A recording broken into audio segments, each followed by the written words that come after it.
Welcome back to the channel. Today we're gonna go do some deep diving into some historical significance. Yeah, around the North Georgia mountains. So if you like this kind of content, make sure to subscribe.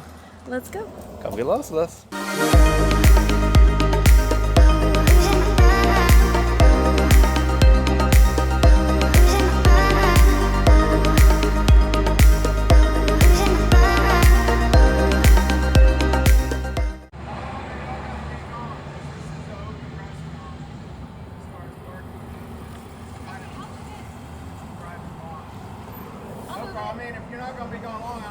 Okay, yeah, we'll move it. So you saw the wonderful community that is Blairsville from the wonderful person telling us to move our car after being parked for 10 seconds. So Blairsville is right on the Appalachian Trail. And that is where we're trying to go, the courthouse, but you see it's pretty busy. And there's not much parking around here. So see Nacy standing across the street. That is the outside of the courthouse that we're about to check out. Let's see what's inside. Here's the original clock and bell mechanism for the courthouse. Kind of cool.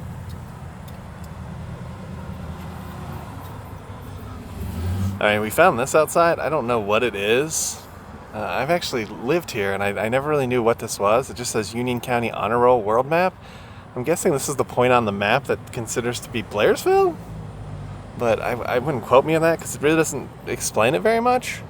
But here's the courthouse in the back.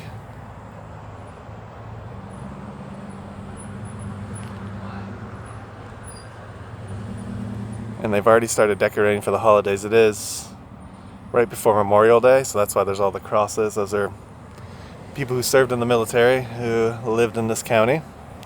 And it kind of goes all up and down the highway. We made it to the museum and they have this interesting piece of art right when you get into the religious room. And it's the Rapture. It's apparently done on plywood with oil paintings. And it's one of the first American sort of primitive artwork is what they classify this as. But it's interesting that it's the Rapture. Yeah.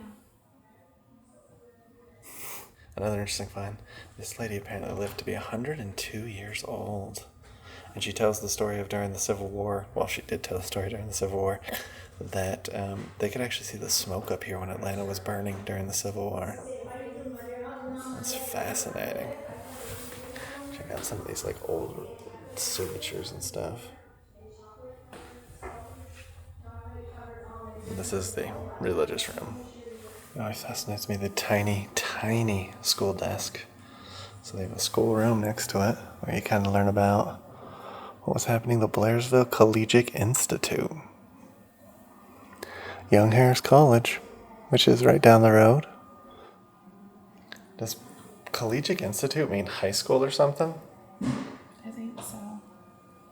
Something Nacy just found is apparently Union County had one of the highest graduation rates for rural schools.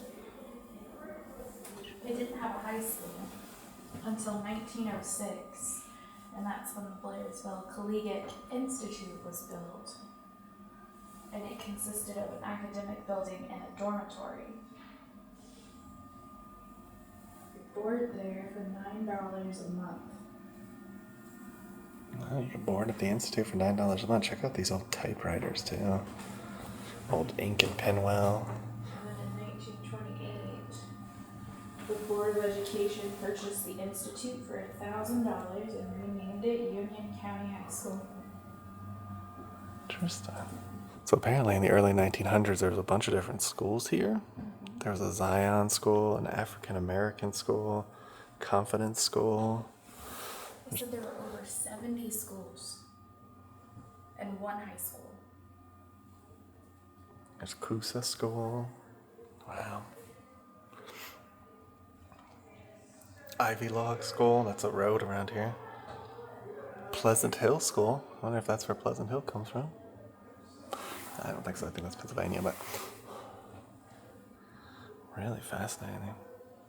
It's kind of like that museum we went to, the Provost House, where they had the governor's chair. This is the superintendent's chair. It was donated in '93. And he was superintendent from 1933 to 1958. And then here's an old water bucket and how they'd get water during class. It's pretty neat. It's a hand-built band song. And check out this old monkey wrench that they like made and bent. This is all for the military veterans of the area. They also have like surrender documents from Japan, replicas and stuff like that too. It's an interesting mix of history and local history. 1981. That's when I was born. Check out some of these old garbs from their sports teams.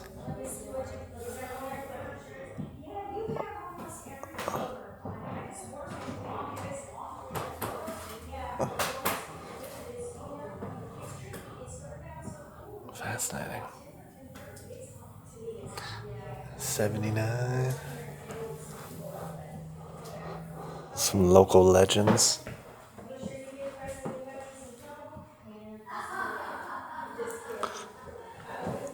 We have a picture of Phil Necro, and I'm not sure why.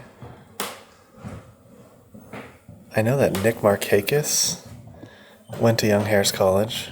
Billy Buckner. They also had another Charlie Blackman went to Young Harris College as well.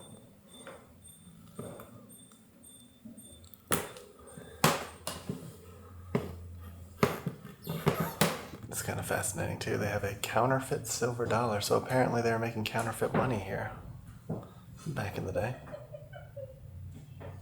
Here's the old courtroom that's upstairs. Interesting fact, when I worked here, this was the backup courtroom for the county. So if we had to have court and they were having like a jury trial, this is actually where we had to go. Something I found interesting is they have like that was for black people back in the day if they wanted to watch the trial, but they have this whole overhang area too. You know, I spent many hours in this courtroom. Sitting right there, right on that bench. This is the judge's room upstairs. It's got some memorabilia of famous Union County residents, judges, some musicians too, but I'm not really familiar with. We have a lot of dulcimers. That thing right there, that's a dulcimer. And that thing in there, that's a dulcimer. Well, the thing on the... Well, that kind of looks like a mix between a guitar and a violin. Oh. Are you a dulcimer fan? I used to play the dulcimer. Oh. That's what they teach kids in the mountains for 5th grade music class. You learn how to play the dulcimer. You play it in your lap. Then you have a little pick and your fingers go up and down. Yeah. You got an old re-election sign that they made. It's interesting how you can see that they literally made it by hand because it's not, it's a little bit off in some areas, but it's so cool when they do that. Creativity, man. So what do you think of the museum? It's pretty cool. It's definitely, I like seeing all like the old historical stuff. This room apparently used to be the jury room where they would come and discuss whatever happened out there. That's cool.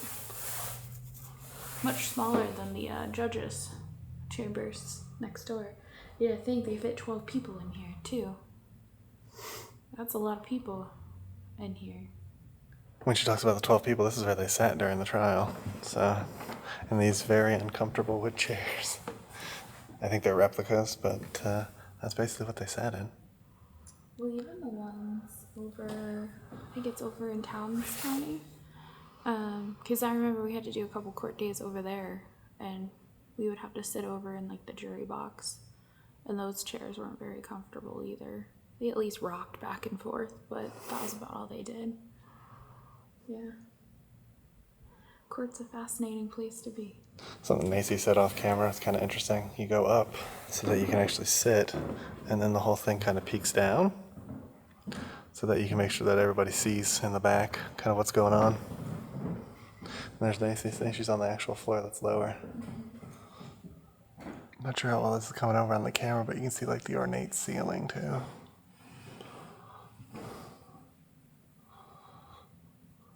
Some old Confederate artwork.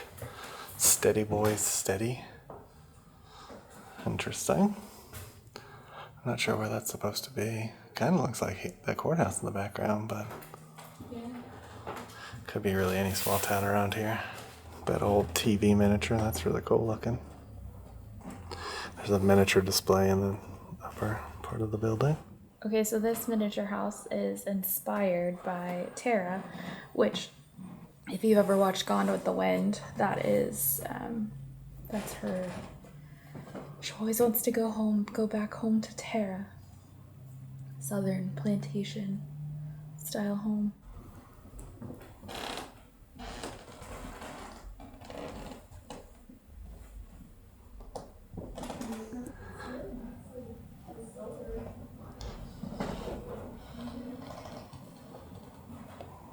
So what's that, Nacy? That is a dextrose bottle, and dextrose is sugar, and give you dextrose when you got the beaties. This is like their old medical pharmacy room. Got some Shriners.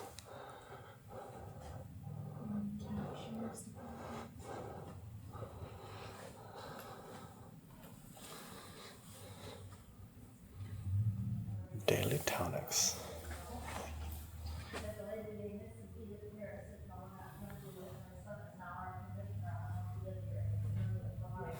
I do fascinated by like design and printing. This is the original printing press from the North Georgia News from 1909 to 1973.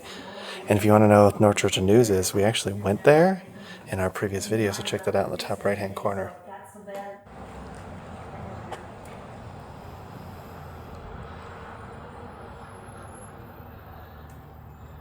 We've officially made it to the Cherokee County Museum. Made it to the first part of the museum. Some tools from back in the day.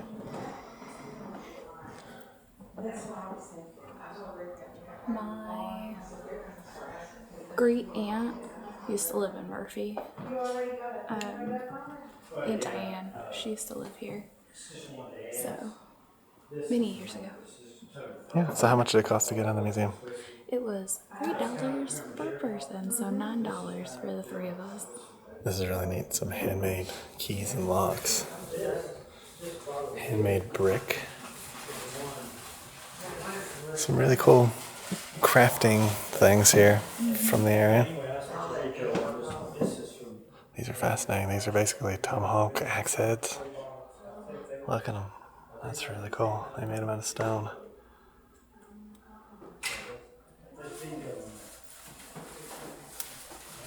This is just a face they found in a river close by. Check out like a thunderbird effigy. Some pottery. Oh, I love that pottery. Look at that. They did like a snake around it. Let me get it. It's like got a snake around it.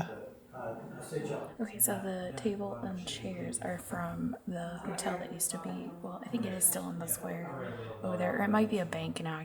I can't quite remember, but it's pretty neat. Called the Regal Hotel. It's a classic Coke thing. This was basically custom made for Coke, and it traveled from Atlanta to Murphy on the Louisville and Nashville Railroad in the early 1900s, and this transported Coke to this area. The soda.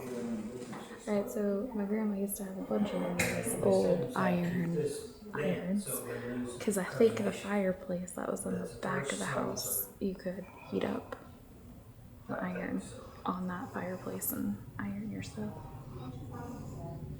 This is the Desperado Beaver, and apparently he charged at a deputy in Murphy, and they had to shoot him. So that's how they got this big guy on display here, because he charged at a deputy. He is a big chunker. Macy said she's seen shops that they actually still use these kind of trimmers, but there's a bunch of straight razors. Look at all them straight razors. There was a girl I went to hair school with, and I think we were on break for something, and I don't remember what it was, but she went to Miami. She came back with a pair of cutting shears that were as big as that, if not bigger, and we all looked at her like, you crazy. She was convinced she was going to cut hair with like these big old shears. Speaking of old haircuts, here's an old barber chair from the Koch's. then an old TV set too, Motorola TV. Look at that. Brass pots with lids. This piece is pretty neat. It's from 1930s, the CCC camp, which is a Civilian Conservation Corps. Basically, they made biscuits in the bowl, and they would make hundreds of biscuits a day. Check this out. They have a letter written from an Amos Tanner to his mama, and they spell mama M-O-M-A, mama, in 1861. So this is a letter from a soldier in the Civil War. That's really cool. It's a little bit burnt, you can tell. The edges, but super cool. He's basically telling his mom that he's doing okay. The guns scare him when there's a lot of guns there. But he has a life debt to live. And he's telling his mom it'll be okay and that he loved her. It doesn't really say if he made it home from war or not, though. So earlier in the video we were in Blairsville, and they had a mock schoolroom. This actually has a bigger mock schoolroom on this side. The desks look almost exactly the same, though. Look at that. There's a bench. Old stove. Murphy Elementary School. It's from where now? That one over there says to Murphy Elementary School from the 6th grade class of 1980 to 1981. Check out that Murphy Letterman jacket from the 70s. And that's how they probably held it in the church. So.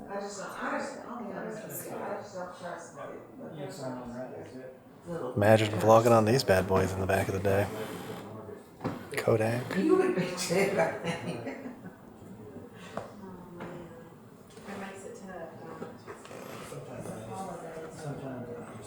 I have a Purple Heart in here from Jerome Pack, which lived in this area. And it was from 1918 in France. He got the Purple Heart. Look at that Elvis Presley phone. That's impressive. Okay. That's a fancy phone. And some old school. I'm in an old building. I'm not sending anything. Check out the old switchboard. And then I heard that a friend of mine told me that yesterday, I think she said they're Small going towns, up y'all. on the postage stamps to $1. Look at that, like the cords they pull out. Here's an old phone booth. That's pretty cool. Can you imagine making a phone on that? A telephone call, I guess. I mean, I used to call from like payphones and stuff, but yeah, that's kind of cool. Yeah, you'd basically ring, and then it'd go to these people, and then they'd put you up to the right phone number. Yeah, downstairs they have a whole Trail of Tears section for their museum. They have an Indian wood carving, native tribe wood carving, I'm sorry. Actually, it says on that, it's hard to see. There's a map of the Trail of Tears through Missouri. And it pretty much started over here. And then they ended in Oklahoma. Yep. So this is a replica of a Cherokee cabin. Check out the inside. The thing I'm always fascinated by these cabins is they're so small. I mean, I know people were like physically smaller back then. It's just fascinating. Look at the bed. It's got like a weave on it. And there's some native outfits. Some baskets. This is really neat. But look at how small it is. And there's like some kind of like mud that was put between the woods to keep it insulated. A little tiny window over there, and then the door here. That's basically it. Not much light in these things either, huh? So that home that we were just looking at is a recreation of Walter Christie's home near Murphy. And apparently his family was deported 1838 with the military removal of the Cherokee Nation. And this is a listing of all the people that they removed in the area. It's kind of hard to read. Wow. This isn't a list of the people, I'm sorry. This is a list of the items that was removed from the house. And this is all the items that were in his house and the value of them. So they estimated his value when they removed his house was $521.50. And here's Hunter Stone's account ledger. He was another person who was removed during the 1838 removal. And this is his account ledger. He ran basically a trading post here. It was the first trading post in the area. So this is everything that he traded up to that point. In this back corner, they have a replica of Fort Butler. So this is apparently the design of Fort Butler. There's the outside. And there's some of the buildings inside.